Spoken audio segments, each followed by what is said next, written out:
The 2014 MXGP of Qatar kicked off under the bright lights at the Lusail International Motocross Circuit.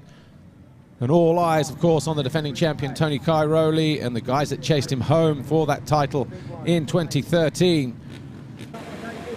More improved lighting here over the circuit than what we had a year ago, but when the gate dropped for the qualifying race in MXGP, it was Kevin Strybos on the Rockstar Energy Suzuki World MXGP machine who stormed to the whole shot from the number 39 on the TM of Davide Goneri and Evgeny Bobryshev on the factory Honda behind him. Just behind those guys was Sean Simpson and Jeremy Van Horbeke on the blue factory Yamaha, with Gauthier Paulin and Mattis Caro in there as well, with Tony Cairoli just behind him.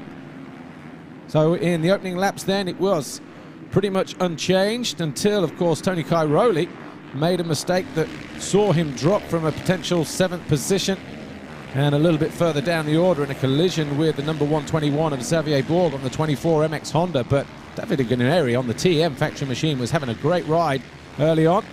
That was the incident with Cairoli and Xavier Bourg. Cairoli just losing his front wheel going in, and it was a left-hander, and of course the Italian riding with an injured left ankle from an Italian championship pre-season race just 2 weeks before this event. So was a bit tentative in putting that foot down, but he picked himself up down in 22nd position and had to chase after the rest of the field. Tony Cairoli there on the Red Bull KTM going after Rui Gonçalves. That was for 18th on about lap 4 or 5. But Tyler Rattray, number 28, on the Ice One Red Bull Husqvarna, was finding it tough coming back into the World Championship competition for the first time in 5 years.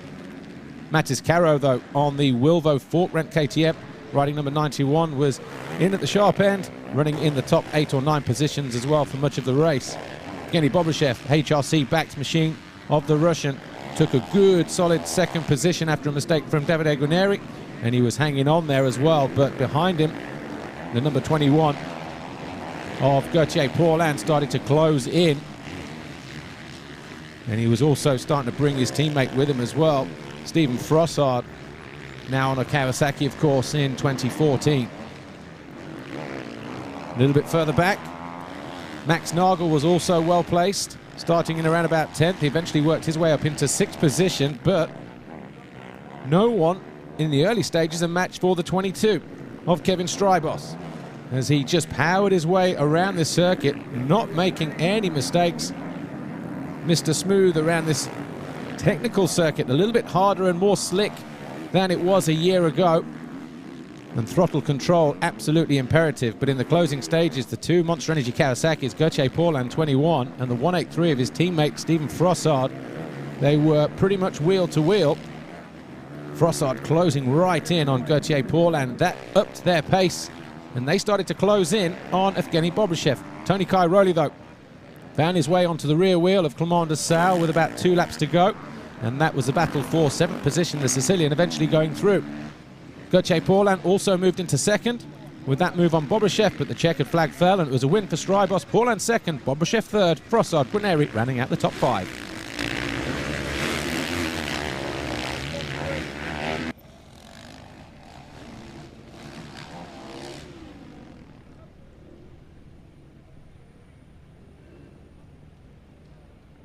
Kevin, what a strong start to the year. We know it obviously wasn't the most comfortable ride for you, but were you surprised by your performance?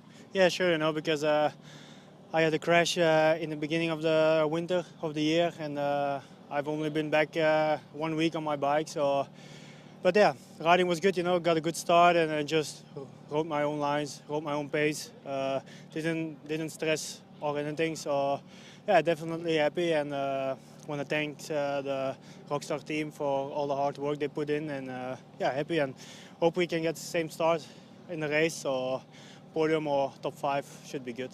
Well, great job.